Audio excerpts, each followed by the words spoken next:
küresel ve bölgesel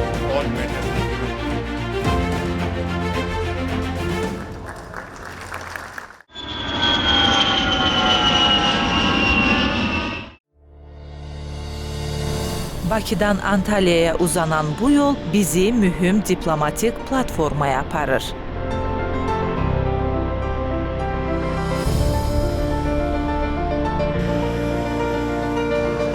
Cəmi bir gün sonra Antalya dünya siyasətinin görüş nöqtəsi olacaq.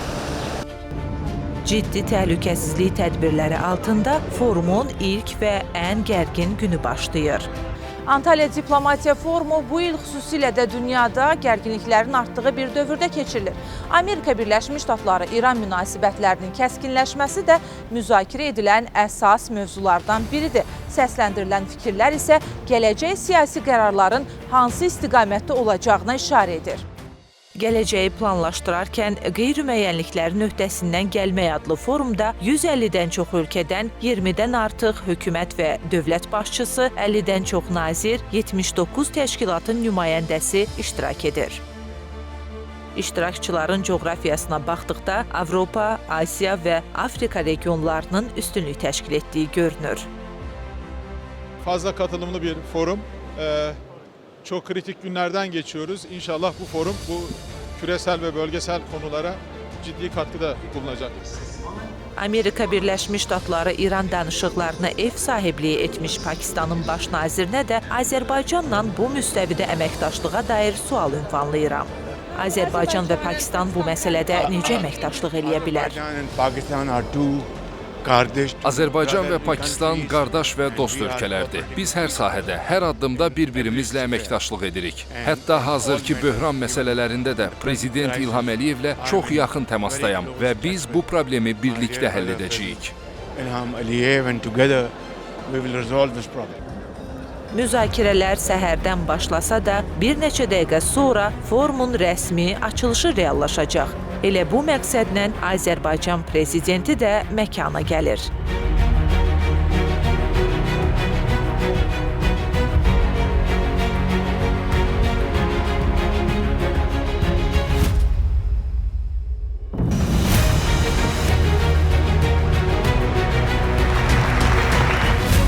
Bölgədə davam edən müharibələr regionu barıt çəlləyinə çevirib və bu vəziyyət ciddi narahatlıq doğurur. Açılışda səsləndirilən əsas fikir məhz budur.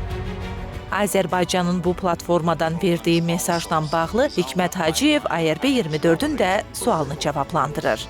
Azərbaycan Respublikası Prezident İlham Əliyevin şəxsində məhz regional liderlik və regional təşəbbüskarlıq və regional məsuliyyət, həmçinin regional əməkdaşlıq və regional inteqrasiya prinsiplərini əyani şəkildə nümayiş etdirərək Cənubi Qafqazda və hətta onun hüdudlarından kənarda yeni bir geosiyasi status quo-nun formalaşmasını təmin etmişdir.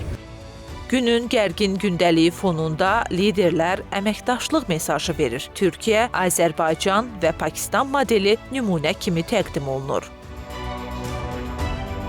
Birinci günün sonuna doğru Antalya Diplomatik Forumunda diqqət Cənubi Qafqaza yönəlir. Azərbaycan, Türkiyə, Gürcüstan və Ermənistan nümayəndələrinin iştirakı ilə Azərbaycanın mesajı bəllidir. Cənubi Qafqazda yeni bölücü xəttlərin yaradılmasından çəkinmək lazımdır. Ermənistanın Xarici İşlər Nazirinin müavininə isə ölkəniz Azərbaycanla sülhə tam hazırdır sualını ünvanlayıram. Ermənistan və Azərbaycan artıq sülh vəziyyətindədir.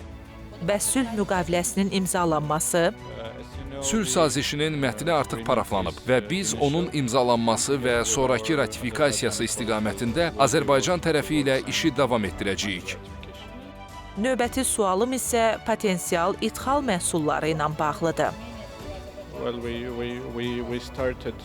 Bildiyiniz kimi biz artıq Azərbaycandan benzin ixal etməyə başlamışıq. Bundan əlavə hər iki ölkə iki tərəfli ticarətin bir hissəsi ola biləcək malların siyahılarını mübadilə edib. Ermənistan və Azərbaycandan hansı malların ixrac edilə biləcəyinə dair müzakirələr aparılıb və ilkin razılaşmalar var. Biz ümid edirik ki, bu proses başa çatdıqdan sonra rəsmi bəyanat veriləcək. Günün sonuna doğru liderlər Konqres mərkəzini tərk etməyə başlayırlar. Biz də işimizi tamamlayaraq Antalyadan ayrılırıq. Şəhər bizi günəşli hava ilə qarşılayıb, dəyişən siyasi ton kimi yağışlı səmada yola salır.